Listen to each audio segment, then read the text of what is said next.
salam pendidikan, salam semangat untuk teman-teman. Pada kesempatan kali ini saya akan mencoba menjelaskan definisi daripada alat-alat optik.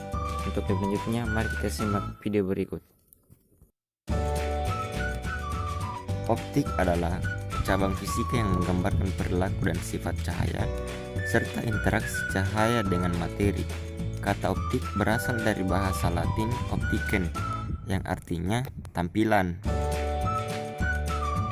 Alat optik adalah alat-alat yang menggunakan lensa atau cermin untuk memanfaatkan sifat-sifat cahaya, yaitu dapat dipantulkan dan dapat pula dibiaskan, sehingga cahaya tersebut dapat digunakan untuk melihat benda di sekeliling kita. Alat optik terdiri atas dua macam, yaitu yang pertama alat optik alamiah. Alat optik alamiah tentu saja adalah mata kita. Yang kedua adalah alat optik buatan. Alat optik buatan adalah alat-alat optik yang dibuat oleh manusia seperti kacamata, loupe, mikroskop, teropong, kamera, periskop, episkop, diaskop, dan lain sebagainya. Yang pertama adalah mata. Mata merupakan indera penglihatan dan merupakan organ tubuh kita yang dapat menangkap perubahan dan perbedaan cahaya. Perbedaan spektrum cahaya yang mampu ditangkap oleh mata kita, itulah yang menyebabkan kita dapat melihat warna. Mata berfungsi dengan cara menerima, memfokuskan, dan mentransmisikan cahaya melalui lensa mata yang menghasilkan bayangan objek yang kemudian ditingkatkan atau diterima oleh retina mata. Bayangan retina mata tersebut kemudian dikirim ke otak melalui saraf optik untuk kemudian diolah menjadi gambar yang mampu kita lihat secara nyata. Yang kedua adalah kacamata. Kacamata merupakan alat optik yang digunakan untuk membantu melihat pada orang yang memiliki kelainan pada mata, baik itu rabun maupun mata silindris. Kacamata berfungsi dengan cara mengatur bayangan agar jatuh tepat di retina dengan cara menjauhkan titik jatuh bayangan pada penderita rabun jauh dan mendekatkan titik jatuh bayangan pada penderita rabun dekat. Yang ketiga adalah kamera. Kamera merupakan alat bantu untuk menghasilkan foto. Cara kerja kamera hampir sama dengan mata, yakni cahaya masuk difokuskan oleh lensa dan kemudian ditangkap oleh retina mata yang merupakan sensor pada kamera tersebut. Yang keempat adalah mikroskop. Mikroskop merupakan alat optik yang digunakan untuk melihat benda atau objek yang sangat kecil yang tidak mampu dilihat secara kasat mata. Cara kerja mikroskop adalah dengan memperbesar bayangan sehingga tampak lebih besar dan jelas. Mikroskop terdiri dari dua lensa cembung, yakni lensa okuler dan lensa objektif. Yang kelima adalah teleskop. Teleskop merupakan alat optik yang digunakan untuk mengamati benda-benda yang jaraknya jauh dari pengamatan, sehingga akan tampak lebih dekat dan jelas.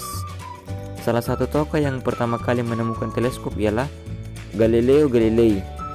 Teleskop terdiri atas dua macam, yaitu teleskop bintang untuk melihat benda-benda angkasa dan teleskop bumi. Itulah tadi penjelasan singkat mengenai alat-alat optik, mulai dari mata, kacamata, kamera, mikroskop, teleskop, dan tentunya teman-teman sekalian, masih banyak lagi alat-alat optik yang belum bisa saya jelaskan, yang kemudian dia memiliki keistimewaan seperti alat-alat yang telah saya jelaskan sebelumnya. Nah, untuk berikutnya kita akan mengenal yang namanya cermin dan lensa. Apa itu cermin? Apa itu lensa? Nah, mari kita simak penjelasan berikut ini. Yang pertama adalah cermin. Cermin adalah benda yang dibuat untuk memantulkan cahaya dan merefleksikan bayangan. Cermin terdiri atas dua macam. Yang pertama cermin cembung yang bersifat menyebarkan cahaya, dan yang kedua cermin cekung yang bersifat mengumpulkan cahaya. Adapun sinar istimewa daripada cermin cembung ialah yang pertama, sinar yang datang sejajar dengan sumbu utama akan dipantulkan seolah-olah berasal dari titik fokus. Yang kedua, sinar datang yang melalui titik fokus akan dipantulkan sejajar dengan sumbu utama. Yang ketiga ialah sinar yang datang menuju titik kelengkungan cermin akan dipantulkan kembali. Terus yang kedua, adapun sinar istimewa pada cermin cekung ialah yang pertama, sinar yang datang sejajar dengan sumbu utama akan dipantulkan kembali melalui titik fokus. Yang kedua, sinar yang datang menuju titik fokus akan dipantulkan sejajar dengan sumbu utama. Yang ketiga, sinar yang datang menuju titik pusat akan dipantulkan kembali.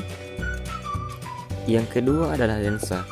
Lensa adalah suatu benda transparan yang memiliki dua sisi lengkungan berupa cembung ataupun cekung yang berfungsi untuk membiaskan dan meneruskan cahaya. Lensa terdiri atas dua macam, yaitu yang pertama lensa cembung yang bersifat mengumpulkan cahaya dan lensa cekung yang bersifat menyebarkan cahaya. Adapun sinar istimewa pada lensa cembung ialah yang pertama, sinar yang datang sejajar dengan sumbu utama akan dibiaskan melalui titik fokus. Yang kedua, sinar yang datang melalui titik fokus akan dibiaskan sejajar dengan sumbu utama. Yang ketiga, sinar yang datang melalui titik pusat kelengkungan akan diteruskan tanpa dibiaskan. Terus yang kedua, lensa cekung. Adapun sinar-sinar istimewa pada lensa cekung ialah yang pertama, sinar yang datang sejajar dengan sumbu utama akan dibiaskan seolah-olah dari titik fokus. Yang kedua, sinar datang melalui titik fokus akan dibiaskan sejajar dengan sumbu utama. Yang ketiga, sinar yang datang melalui titik fokus atau titik pusat kelengkungan akan diteruskan tanpa dibiaskan. Itulah tadi penjelasan singkat mengenai alat-alat optik. Mudah-mudahan apa yang saya sampaikan dapat dipahami, dan mohon maaf bila ada kesalahan yang sempat saya buat pada video kali ini. Dan saya akhiri dengan ucapan salam pendidikan. Wassalamualaikum warahmatullahi wabarakatuh.